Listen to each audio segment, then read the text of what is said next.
कभी मैं कभी तुम ड्रामे की आने वाली फुल एपिसोड में हम देखने वाले हैं कि मुस्तफ़ा जो कि शर्जीना से थोड़ा बदगुमान हो चुका है, बल्कि बदगुमान नहीं हुआ, वो सिर्फ और सिर्फ खुद को इतना बेबस महसूस कर रहा है कि वो शर्जीना के काबिल नहीं है। उसका अपना ही भाई उसे उसी की बीवी के सामने जलील करके चला गया और वो कुछ भी ना बोल सकी।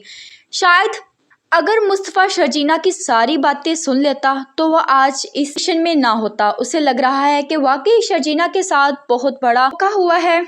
शर्जीना को मैं डिज़र्व करता ही नहीं था, इसी वजह से वो शर्जीना से थोड़ा दूर दूर रहता है। शर्जीना अपने और मुस्तफ़ा के दरमियान दूरियां दूर करने की बहुत कोशिश करती है, लेकिन यहाँ पर मुस्तफ़ा उसका साथ नहीं दे रहा। वो बस अपने दिमाग और दिल के साथ लड़ रहा है, क्योंकि वो शर्जीना से बहुत मोहब्बत करता है। अगर कहा जाए कि शर्जीना को छोड़ दो तो वो शायद उसे छोड़ ना पाए। उधर रुबाब और अदील, जिसकी वजह से हर रोज़ ही शर्जीना को अपनी बेइज्जती महसूस होती है। खाने की टेबल पर सब जमा होते हैं तो यहाँ पर रुबाब भी मौजूद होती है। वो किसी न किसी बात पर शर्जीना की इंसल्ट कर देती है, तो शर्जीना उसे कहती है कि आप मेरी अप्रिसिएशन नहीं कर रहे हैं, बल्कि आप मेरी इंसल्ट कर रही हैं। शायद आप बेल्फाज बोल रही हैं, उसे सोच समझ कर नहीं बोल रही। तो यहाँ पर शर्जीना के साथ कोई भी खड़ा नहीं होता। मुस्तफ़ा भी चुप करके सारी सिचुएशन को देख रहा होता है, वो भी शर्जीना का साथ नहीं देता।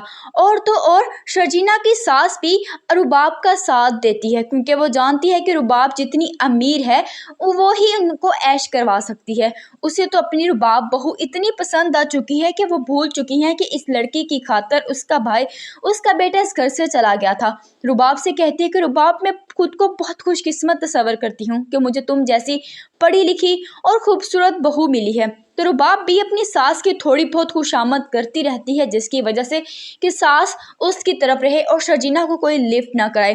लेकिन यहाँ पर जब शर्जीना को कोई साथ नहीं देता तो शर्जीना को अपनी बहुत इंसल्ट फील होती है। वो चुप करके खाना छोड़कर अपने कमरे में चली जाती है और जाकर रोना शुरू कर देती है। और यहाँ पर मुस्तफ़ा जैसे ही कमरे में आता है तो शर्जीना उससे कहती है कि मुस्तफ़ा, मुझे दुख इस बात का नहीं है कि वहाँ पर सबने मेरी इंसल्ट की है, दुख इस बात का है कि तुम चुप रहे हो। वहाँ पर मेरी इंसल्ट हो रही थी लेकिन तुम खामोश तमाशाई बने देखते रहे, इतना नहीं कि बीवी के हक में कुछ बोल लेते। मुझे इस बात का दुख बहुत पहुँचा है। तो यहाँ पर मुस्तफ़ा जो कि बहाना ही ढूंढ रहा था अपने दिल का गुबार निकालने के लिए, वो शर्जीना से कहता है कि हाँ, अब तो मैं तुम्हें बुरा लगूंगा ही, इतना ही तुम मुझसे तंग आ चुकी हो, मेरे साथ खुश नहीं रह रही, तो चली जाओ यहाँ से, आज़ाद कर दूंगा। बोलो कि आज़ादी चाहिए मुझसे।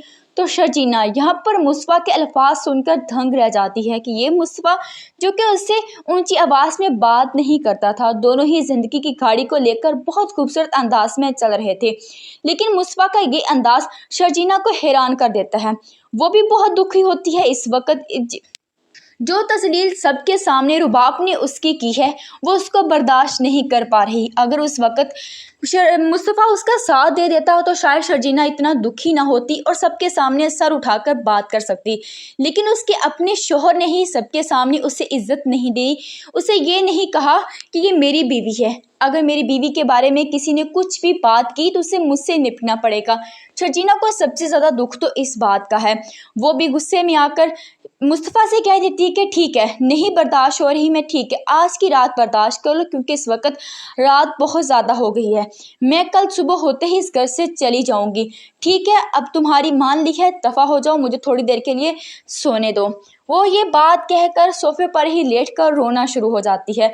एक तरफ मुस्तफ़ा जो कि सारी रात बेचैन रहता है और दूसरी तरफ शर्जीना जो कि वो भी सारी रात बेचैन रहती है कि वो आगे क्या करेगी। उसने मुस्तफ़ा को कह तो दिया है कि वो ये घर छोड़कर चली जाएगी, लेकिन वो असल में मुस्तफ़ा को छोड़कर नहीं जाना चाहती। लोगों को ये नहीं बताना चाहती कि जो वो लोग कह रहे थे कि वो सच है, कि मुस्तफ़ा उसके काबिल नहीं, कि मुस्तफ़ा उसका ख्याल नहीं रखता।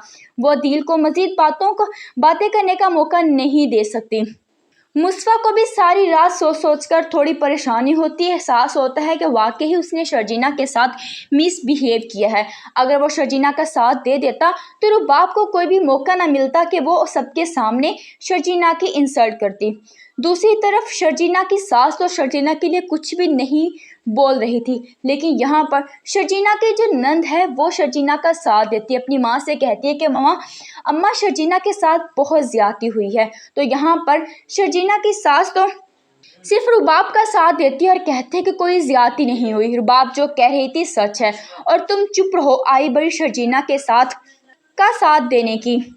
अदील की वजह से मुस्वा शर्जीना से बदगुमान हो चुका है। उसे लगता है कि वाकई ही शर्जीना उसे छोड़कर चली जाएगी, लेकिन वो ये नहीं जान पा रहा कि शर्जीना उससे बहुत मोहब्बत करती है और शायद इतनी मोहब्बत तो वो अदील से भी नहीं करती थी जितनी मोहब्बत वो मुस्वा के साथ करती है। शर्जीना बिल्कुल भी घर छोड़कर नहीं जाएगी क्योंकि मुस्वा को एहसास हो जाएगा कि वाकई उसने शर्जीना के साथ मिसबिहेव किया है। वो अपनी गलती की माफ़ी मांग लेगा और यहाँ पर शर्जीना और मुस्वा दोनों ही एक दूसरे के लिए बने हैं, तो वह कैसे एक दूसरे से दूर रह सकते हैं।